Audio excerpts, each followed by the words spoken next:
Hello guys and welcome to Aficionados Den where we stay in class. And guys, आज जो whisky मैं आपके लिए लेके आया हूँ वो है जिम बीम. यस, तो जिम बीम एक बर्बन है, केंटकी विस्की, अमेरिकन विस्की. और this brand is owned by Beam Suntory, which has its parent company to be a Japanese company, Suntory. But चलिए थोड़ी सी बात करेंगे हम जिम बीम के बारे में. बट उससे पहले मैं इसकी अनबॉक्सिंग कर दूं आपके लिए और थोड़ा सा पोर कर लूं ताकि इसकी थोड़ी खुल जाए. तो चलिए करते हैं इसकी अनबॉक्सिंग. अगर मैं इसके बॉक्स की बात करूं तो ये एक टिन का बॉक्स है, अ वेरी गुड टिन, अच्छी क्वालिटी का है. Just to let you know guys, Jim Beam जो है टिन के बॉक्सेस में ही अपनी विस्की लाती है और हर बार इनका पैकेजिंग कुछ अलग होता है. जितनी बार मैंने पिया है, कभी मुझे एक रेस कार जैसे बॉक्स में मिली है, कभी मुझे एक गिटार वाले बॉक्स में मिली है. I still have it on my shelf. मैं आपको दिखाऊंगा ये किसी दिन. बट ये मुझे एक नॉर्मल टिन बॉक्स में मिली है. तो ये हमेशा एक टिन बॉक्स में आती है एंड हर बार इसका शेप कुछ ना कुछ अलग ही होता है. तो चलिए let's go head and open it out. Jim Beam. तो अगर मैं बॉटल की बात करूं, this is Kentucky straight bourbon और this is called Jim Beam white label जी. तो ये एक इनका बेसिक वेरिएंट है. और अगर मैं इस पर बात करूं, एक इसकी पूरी लेगेसी दी हुई है, 7 generations of Beam family. Quite an interesting label I would say when it comes to a whisky. तो चलिए इसको खोलते हैं और करते हैं थोड़ा सा पोर.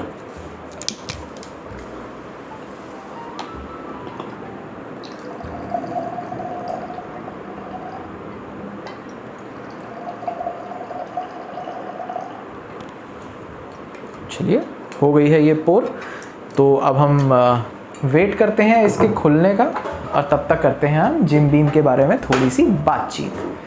तो जैसा कि मैंने आपको बताया कि जिम बीम एक केंटकी स्ट्रेट बर्बन है, अमेरिकन विस्की है. और अमेरिकन विस्कीज़ का एक लॉ है कि they have to have minimum of 51% corn in their mix of grains to be categorized as an American whiskey. तो if I talk about Scotch, तो Scotch में जो होता है to be considered a malt whiskey, it has to be made up of malt only. But when it comes to Kentucky whiskies, bourbon for that matter, 51% corn होना ज़रूरी है mix में जी. तो that's pretty much about the regulation. Of course वहाँ पे और भी regulations हैं कि डिस्टिल होगी तो वो 80% से ऊपर, 80% अल्कोहल से ऊपर डिस्टिल नहीं हो सकती. It has to be matured in American charred American oak barrels. और जब बैरल्स में भरी जाएगी तो वो 62% से कम होनी चाहिए अल्कोहल उसमें. और उसमें कुछ भी एडिटिव्स नहीं हो सकते अपार्ट फ्रॉम वाटर. एंड जब अगर आप उसको बॉटलिंग कर रहे हो तो वो मिनिमम 40% अल्कोहल होना चाहिए उसमें. तो these are some of the regulations that govern the bourbon industry in America. But if I talk about particularly Jim Beam, तो जिम बीम ऐसी विस्की है which was founded in the year 1795. In 18th century, the Beam family migrated from Germany to Kentucky and settled there. And अगर मैं gym beam की बात करूँ तो 7 generations have been involved in producing this whiskey. 7 generations of Beam family have been involved in producing whiskey. Initially जो इसके owner थे Johannes Jacob beam, he was a farmer and side by side उन्होंने whisky bourbon style में produce करनी शुरू करी. Yes. तो इन the year 1795 he actually sold his first whisky. तो इसीलिए अगर आप इसका बॉक्स देखें तो it says since 1795. But actual में अगर मैं बात करूं जिम बीम की, तो टिल अराउंड 1880 तक तो लोग अपना जग्स वगैरह लेके आते थे जिसमें वो विस्की डाल के देते थे. Till the year 1880 it was called Old Jake Beam sour mash जी. बट उसके बाद आफ्टर 1880 ये चेंज हो गया and they started bottling it and selling it overseas as well. तो तब इसका नाम चेंज होके रखा गया ओल्ड टब. तब भी ये जिम बीम नहीं थी. Well, in the year 1935 was when actually ये अगर आप देखें James B Beam distilling company was actually established. And उसके बाद in the year 1943 was the time when the whiskey was named Jim Beam from Old Tub. तो ये है थोड़ी सी history about Jim Beam. Of course in the year 2014 it was taken over by Beam Suntory and उसके बाद till date it is owned by Beam Suntory. तो in the crux this is the history of Jim Beam. तो चलिए इतनी देर मुझे लगता है कि विस्की खुल चुकी है because I can get the hints of bourbon. तो चलिए let's get on to the nosing and tasting जल्दी से and let's see what this whisky has to offer. अगर मैं कलर की बात करूं तो डीप गोल्ड कलर है ये, ऑलमोस्ट एम्बरिश कलर. चलिए let's get on to the नोजिंग.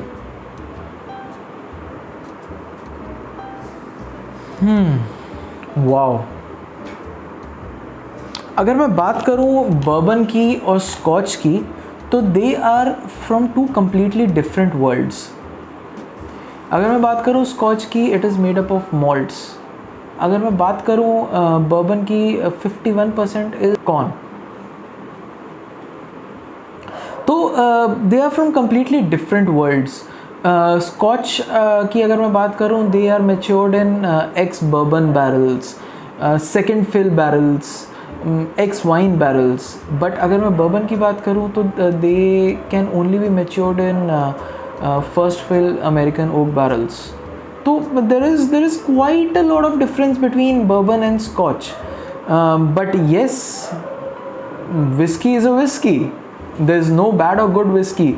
It's just that some whiskeys are not as good as the others, but definitely I'm not talking about this whiskey. चलिए नोजिंग करते हैं.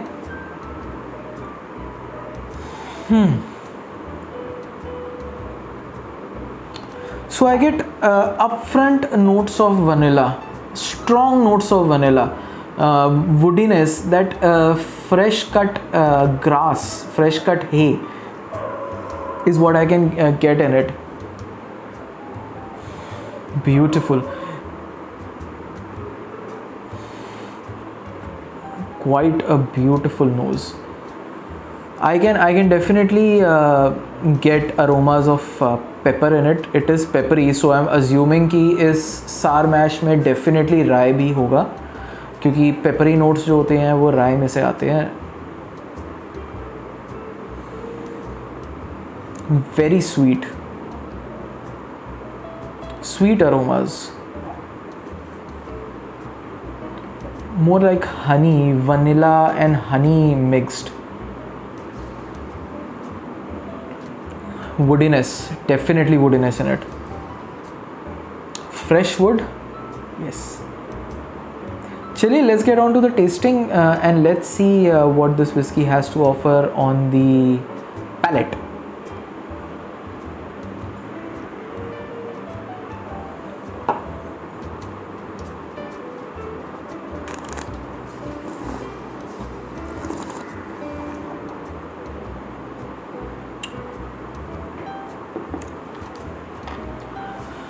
I cannot start to describe this whiskey.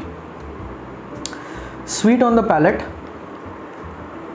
a good mouth feel to it, medium से ऊपर mouth feel है, almost good full bodied whisky है ये.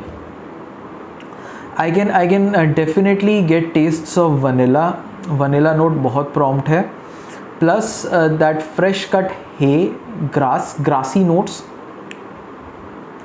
Woodiness है, एक अच्छी वुडीनेस है इसमें, स्वीट नोट्स बहुत अच्छे हैं इसमें, प्लस एक हनीड नोट है इसमें. यस, हनीड नोट बहुत प्यारा आ रहा है इसमें. चलिए let's get on to the second taste. Let's see if this changes the whisky notes. क्या पता मुझे और कुछ नोट्स मिल जाए.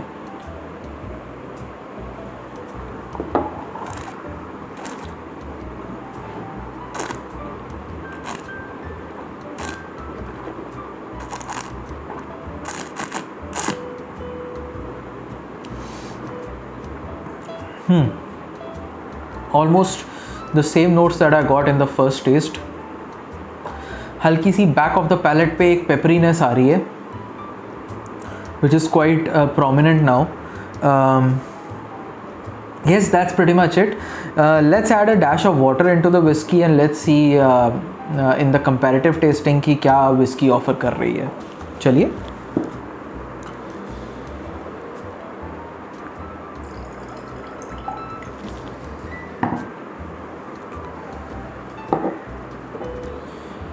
Let's get on to the nosing.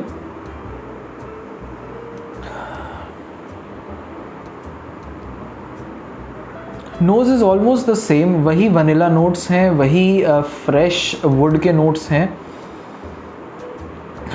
Vanilla और ज़्यादा उभर के आ रहा है. Fresh cut grass is what I can see in the whiskey.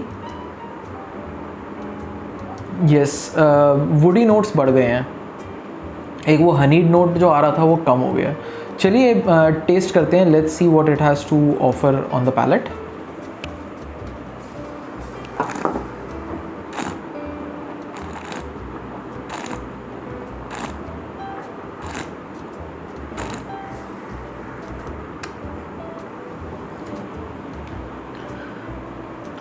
एक ऑयली सा नोट आया है, एक ऑयल का नोट आया है, प्लस वनीला नोट्स तो हैं ही है, very prominent vanilla notes and very prominent grassy notes as well as वो हर्बेशियस नोट्स जो हैं, प्लस फ्रेश वुड का बहुत अच्छा फ्लेवर आ रहा है इसमें. Whisky has become silky, so I would suggest कि इसमें थोड़ा सा डैश ऑफ वाटर डाल के पिएँ तो ये और भी अच्छी लगेगी. That's pretty much it about the whiskey. I would say a very good whiskey in my opinion. If I talk about Aficionado's report card, तो price point of view से मैं इसको दूंगा 8.5 and taste point of view से मैं इसको दूंगा 9. So इसका Aficionado's number बनता है 8.75. तो चलिए, as we say in Aficionado's Den, stay classy and cheers.